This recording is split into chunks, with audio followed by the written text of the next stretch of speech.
Home Slice, and welcome to one of the videos I have been the most excited to share with you all. In the past few videos, I've been exploring a specific sharpening method that can yield extra performance who are already used to sharpening and already have some experience and some skill there. Today, I am going to try to do a beginner's tutorial where you don't need to know much about knives or terminology, and I'll walk you through the basics of starting to sharpen an edge. I love this because I love seeing new people get involved with the skill, with the passion, and I hope that by the end of this video, whatever your experience level was going into this, you're confident to create awesome working edges and have everything you need to continue to learn and grow as a sharpener. Let's get into it.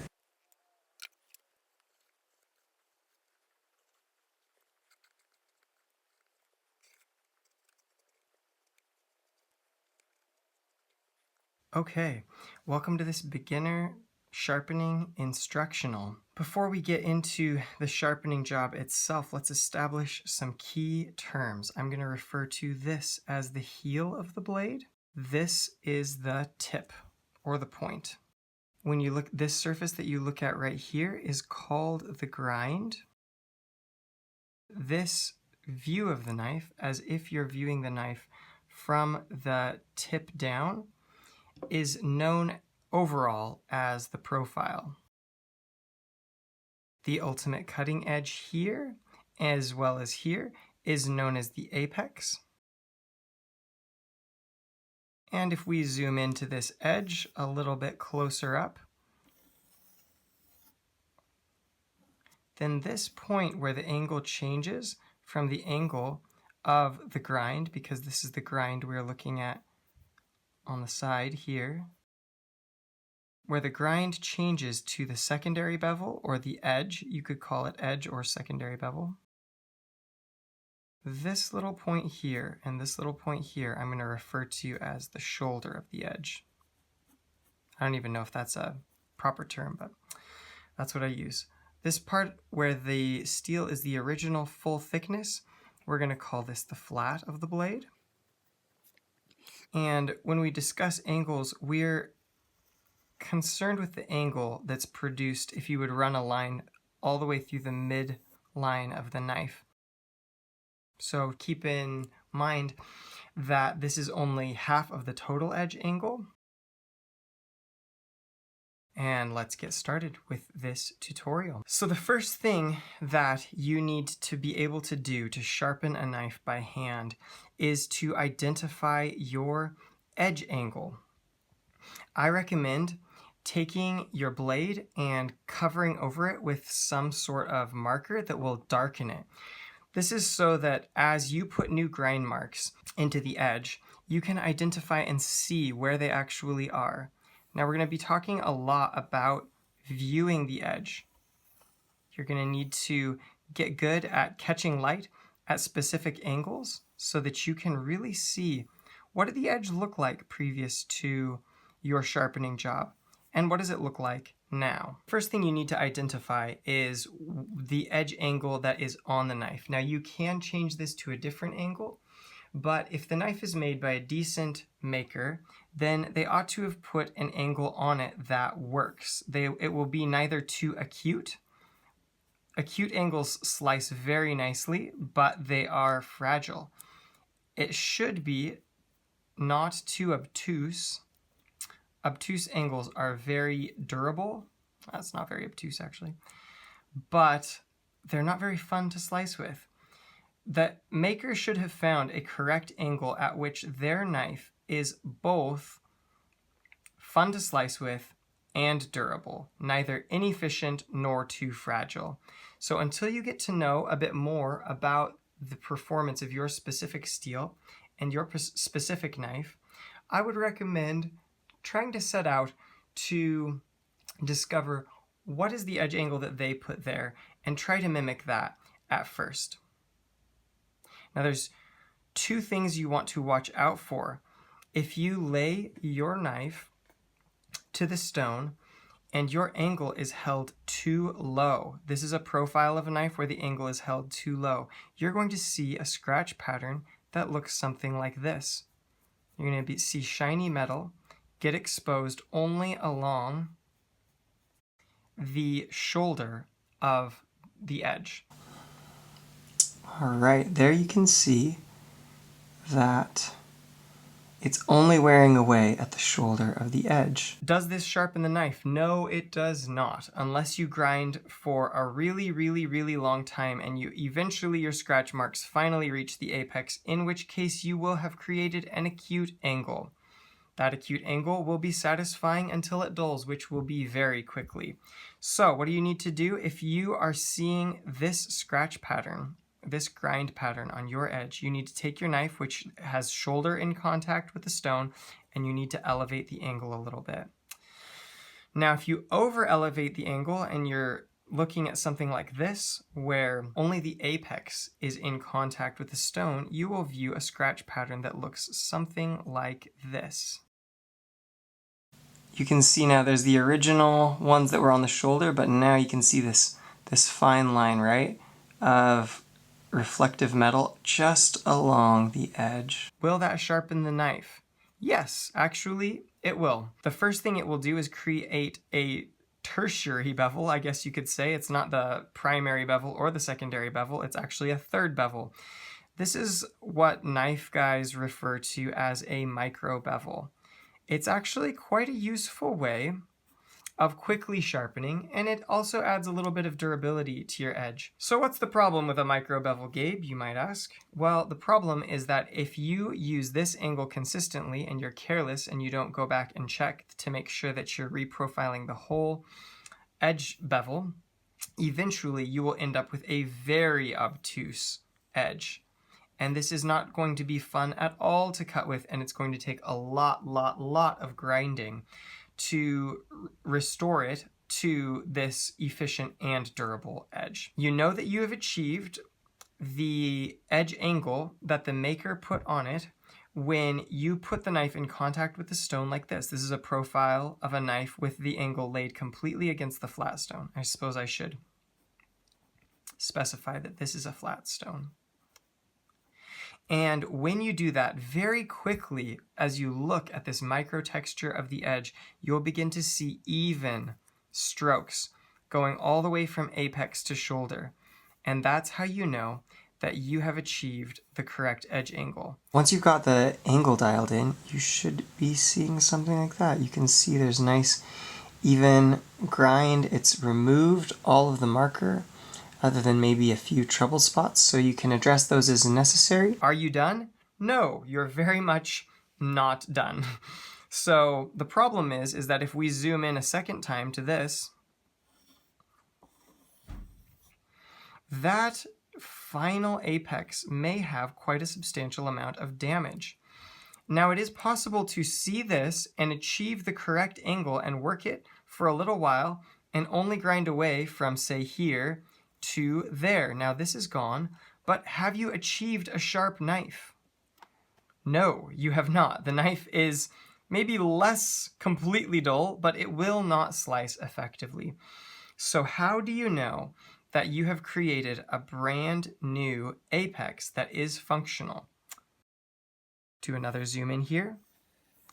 The way that you know that is when a steel has truly been reformed and reprofiled and has a brand new functional cutting apex, the steel, the material out here at the tip, is so thin that it actually begins to bend and curl over and form something that is known as burr.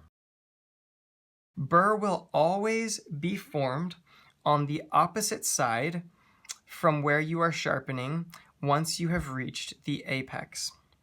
So if we had our knife that's held at a correct angle here, it's going to flip a little bit of burr up on this side. How can you tell that there's burr on your knife? Well, once it's formed, you will have taken it across your knife across the stone, and you will be able to feel if you were going on this side, this was the side that you were sharpening on, you'll be able to put your finger on the grind and roll over the edge and feel very carefully. And what you'll be able to note is that this side will feel almost rounded, almost domed. And if you've raised a burr on the opposite side, then as you do the same thing to the opposite side, you'll begin to feel that there's this scratchy texture. It's almost hooked. It wants to kind of grab into your fingers. And that's how you know that you have formed a new apex. Okay, so my apex is formed. Am I now finished completely? Well, no, you're actually not, because if you think about, if this edge that has a burr on it, you've raised a burr on one side, you've raised a burr on the other side, and then you've gone to your finer stones and you've done the same, and you can identify, like, I've been through each grit, and now I have a very fine edge that has had a burr raised on each side. Is my knife sharp? Well, it is sharp, but the last step of beginning sharpening is balancing the edge and making sure that you have actually removed all burr. Why is that important? Okay, so say that my hand is a cutting medium, and this edge is about to go through that cutting medium. Well, if it's a nice straight angle, then the force goes back into the midline of the knife, and the edge retention will be good. If there is a burr curled over, I mean, just intuitively, what do you think? If force is applied to this surface, what's going to happen? Well, that's going to bend over and it's going to break off very, very easily. So it's very important once you've raised a burr and you know that you've got a new edge to go back and make sure that your edge is balanced and to make sure that your edge is straight. You want to set up your stone so that you can hang your fingers over the edge of the surface that you're working on for comfort's sake if you're doing hand sharpening. And if you happen to, I'll try to get too low here without messing up the grind of this knife, if you happen to take the angle too low, then this is what you will be looking at. Conversely, if you go too high, then, and that'll be easy to do, the wear marks that you'll see will look something like this. And as you get better and better at sharpening, you will also be able to identify this more and more easily without the marker on it.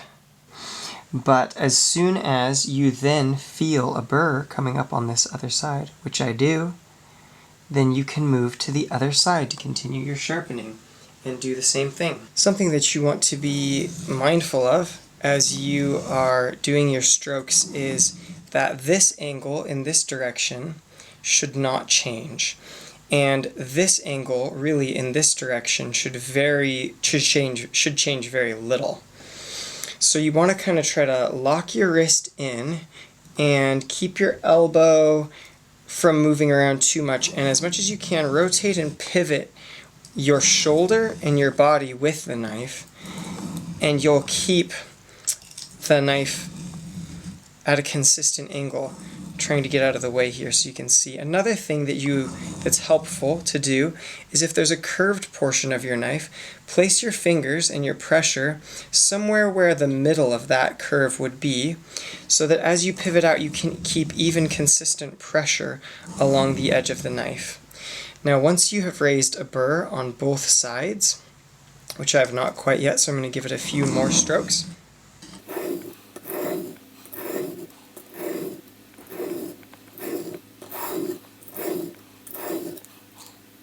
So once you've raised a nice burr on both sides, all the way from the heel back here up to the tip, you want to be careful as well. It should be noted that you want to put pressure initially at the heel of the blade and then carry it all the way out to the tip. Most common mistake that I see in beginning sharpeners is not getting the edge all the way out here to the heel and all the way out here to the tip. So be very careful of that.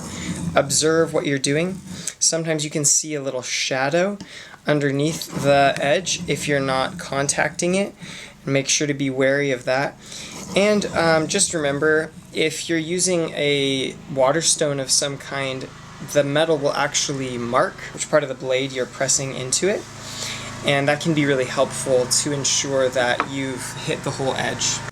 So once you have successfully identified that, hey, I've raised a burr all the way along the edge on one side, I have then proceeded to the other side, found the correct angle again, and raised a burr all the way from heel to tip on that side, then you are free to move to a finer stone if you would like.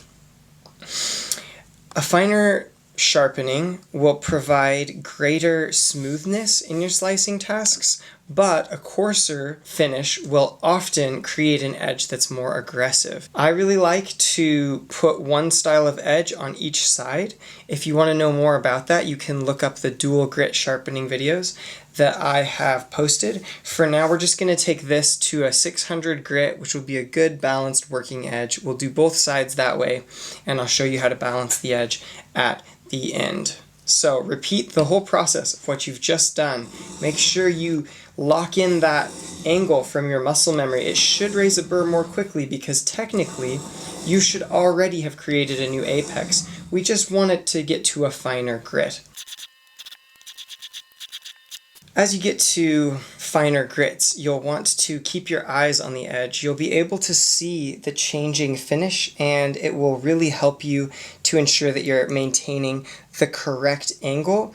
If you make sure that angle looks consistent on the edge, that you're repolishing the entire surface of the edge. And once you've raised a burr on each side at the finest grit you want to go to, then you begin the process of balancing the edge. This is because an edge that has burr still left on it will tend to not take strain or stress very well, and it's good to strip all the burr off of the edge and create a clean and balanced straight apex for best edge retention and performance. So you start that by doing the same angle that you've been working at, but doing it very lightly, 1, 2, maybe 3 strokes at a time, and then checking for burr over the whole surface. You want to keep your strokes really light when you're doing balancing. You're not trying to raise a burr on the other side at this point. You're endeavoring to strip the burr off of the side that you're on without flipping it over to the other side. This is the part of sharpening that over time you will gain greater and greater ability to eliminate the burr more and more fully as you begin to be able to feel more and more finely what's going on at that edge. I have a video about that if you want to grow in that ability. But to start out, just take it off. Just take the burr off until you can't feel any anymore. Get lighter and lighter with your touch. You can travel across less and less of the stone. Try to keep your angle consistent.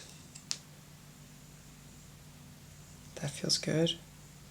That feels pretty good.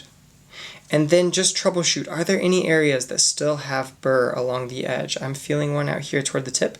I'm just going to do the tip, just to clean that up. Down here, we've got a little bit of a problem spot, so I'm going to hit that very lightly. And each of those have sort of flipped to the other side, so even lighter, I'm going to take it to the other side, and that ought to do it. A little bit more there at the very tip. There's some pretty profound damage out there at the tip, so I'm not surprised that's given me problems.